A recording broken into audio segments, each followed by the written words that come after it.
The rise and fall of Mexico's Madonna. Pop goddess Gloria Trevi captivated a nation and became an icon of female sexuality and power, until allegations of her involvement in a child sex scandal. By Scarlett Pruitt, for Salon.com, February 12, 2000. The last time pop star Gloria Trevi was seen in her native Mexico, she was riding on stage, belting out rebellious lyrics that made her a feminist icon to thousands of young girls. The next time Mexicans saw their diva, she was considerably more subdued, calmly being led to a jail after her arrest in Brazil on charges of kidnapping, child corruption, and rape. Trevi, who rose to fame throughout the 1980s and 90s with the bold irreverence of Madonna, was arrested on January 13, along with her longtime manager Sergio Andrade and fellow singer Maria Raquel Portillo, after being on the lam for almost 10 months. Charges allege that Trevi and her group, dominated by the cult-like leadership of Andrade, helped Andrade lure young girls under his musical tutelage, after which he would force sex on them and beat them. Trevi, Andrade, and Portillo are all awaiting for extradition to Mexico. The day after their arrest, Trevi and Andrade's mugshots littered the Mexican press. Trevi, not yet 30 and still girlishly attractive after being on the run, appears relaxed and smiling in freshly applied red lipstick. Next to her stands Andrade, fat and slurly, attempting a weak smile at the cameras. The nation has turned obsessively to analyzing the relationship between this unlikely couple and Trevi's role as both victim and victimizer. The press, supplied with a seemingly endless amount of skimmy photos of Trevi retrieved from her racy calendar series. Splashes of her naked image on broadcast across front pages throughout the country. Trevi as the devil, with a tail and a swing. Trevi in a baby carriage wearing nothing but a diaper, with her legs flared up in the air and her arms covering her breast. Trevi King Kong size, lying naked in front of Mexico City monuments. The public does not seem to tire of her jaunty image, not her unseemly tail. While Trevi's fans search for an explanation, the scandal produces stunning news development almost every day. Trevi's fall from feminist role model to male-dominated sex peddler leads the news. Headlines scream nailed, and Trevi's cries claims innocence. Both Mexico's first ever democratic presidential elections and the country's paralyzing 9 months university strike are pushed to the back of half-hour's TV newscast. The torrid tale has not only soiled a national celebrity, it has incited finger pointing at the country's powerful media. The controversy began more than 2 years ago when Karina Yapor Gomez, a Trevi Andrade musical protege, who was legally put under the couple's care at the age of 12, gave birth at age 15 to a baby boy. The legal age of consent in Mexico is 14. Yapor, who was by then living with the couple and half a dozen other young girls in Spain, claimed that the child was fathered by a young Spanish lover, not by Andrade. But suspicions were aroused 4 months later when Andrade's ex-wife, Erika Aline Hernandez Ponce de Leon, once a starry-eyed Andrade's disciple herself, came out with a tell-all book, Aline, La Gloria por el Infierno, a play on Trevi's nickname La Gloria. The book described Andrade's dominance over Trevi and her entourage, and detailed the pair's sexual perversity. Furthermore, the bestseller accused Andrade of forcing sex on Trevi's proteges, provoking speculation as to the true father of Yapor's baby. In a dramatic turn of events, Yapor abandoned her 7-month-old infant in a Spanish hospital. 6 months later, Yapor parents went to collect the child. Upon their return to Mexico, they filed charges against Andrade, Trevi, and Portillo, claiming that Andrade kidnapped their daughter and forcefully fathered her child, while the two women passively stood by. When the police began their search, the group had already disappeared. Almost 7 months later, Yapor called her parents, begging them to drop the charges against Trevi and Andrade in return for her long-awaited return home. Her parents refused. Yapor then startled the nation a month later when she suddenly reappeared in Mexico on national television, defending the pair and again pleading to her parents to drop the charges. I owe them, Trevi and Andrade, she meant. A very big apology, Because they were always very nice to me, Yapor said in a statement that local press described as wooden. Yapor, now 17, returned to her family home, where she immediately fell silent. The girl's ambivalence to say more about the scandal alarmed her parents, who stuck by their charges. In the latest turn of events, this week Yapor testified to a statute judge in Mexico that Andrade did father the child, but she said he did not rape her. Lawyers said her testimony could prevent Andrade's prosecution on felony sex charges. The dubious pair was finally tracked down by the Interpol in Rio de Janeiro, almost 10 months after their disappearance. They were living with 6 women and 3 babies.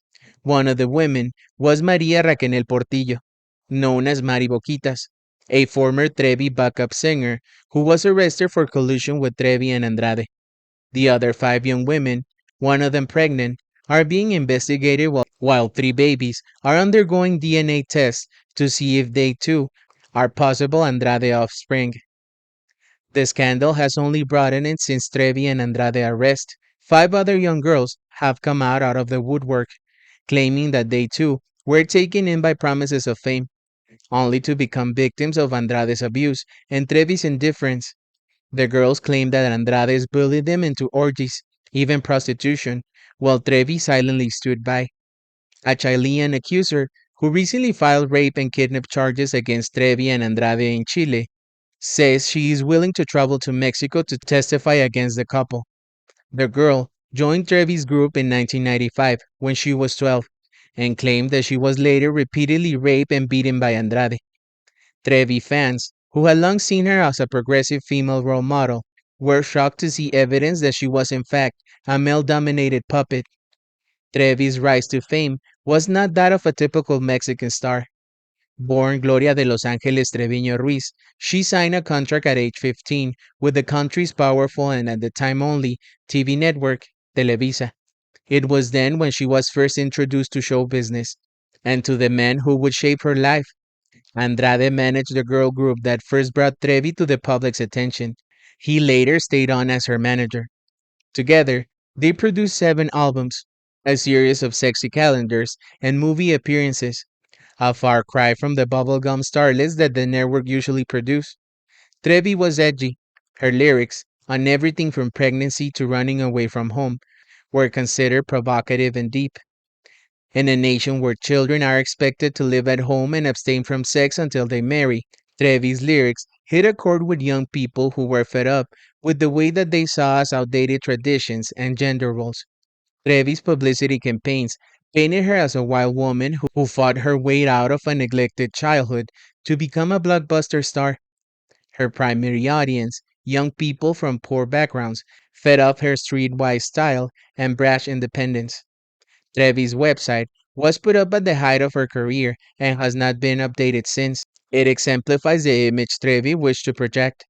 Recounting Trevi's childhood in a poor, abusive family, the site describes a discarded little girl who followed her dreams. Doors did not open immediately for Gloria Trevi, the site gushes. Life in the streets was lonely and difficult for several years. She survived by singing on street corners and buses for change, selling tacos from a makeshift stand, and teaching aerobics 12 hours a day.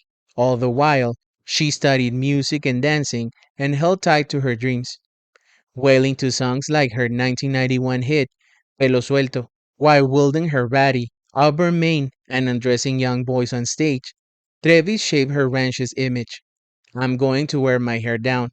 I'm going to do what I want, Trevi cried. Ironically, it seems that's exactly what Trevi didn't do. Her career choices, public persona, and private perversities were all reportedly concocted in the mind of Andrade, who uses control over Trevi to draw their entourage into a web of sex and dominance. But Andrade's manipulation is only the explanation for Trevi's stunning fall.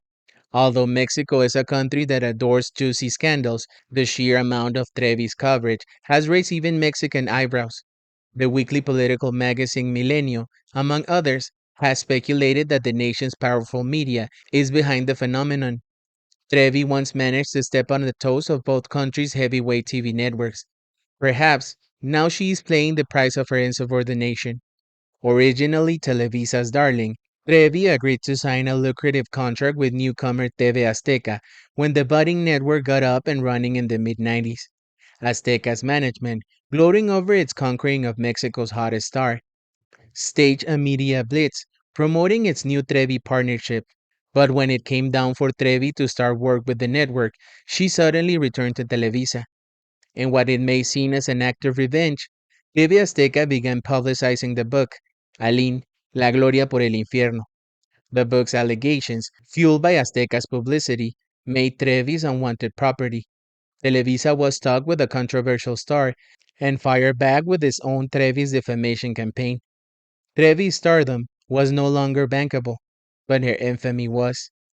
The current media blitz is said to be the dueling network's final act of the vengeance on their prodigal star.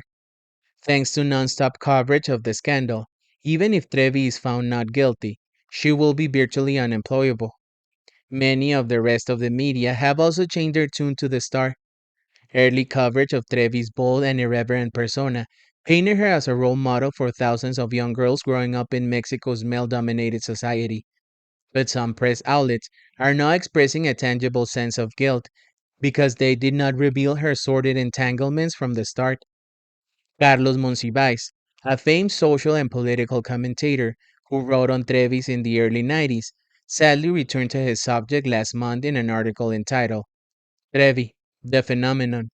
In the political magazine Proceso, I described the festive spectacle, Monsiváis writes, and I did not warn of what no one spoke of then, the profound anti-feminist conduct of Trevi, her surrender to the most deplorable patriarchy. In further attempts to riddle out the Trevi's mystery, claims of devil worship have even been pinned to the group. Media have reported that Trevi's 1994 CD, Más turbada que nunca, reveals satanic messages when played backward. The hit album shocked Mexicans when it came out, since the first two words of the title said together, masturbada, means masturbations in Spanish. Means masturbation in Spanish. Despite all the accusations, the nation has been left with an overwhelming sense that it is not truly Trevi's fault. Some fingers point to the country's two powerful networks.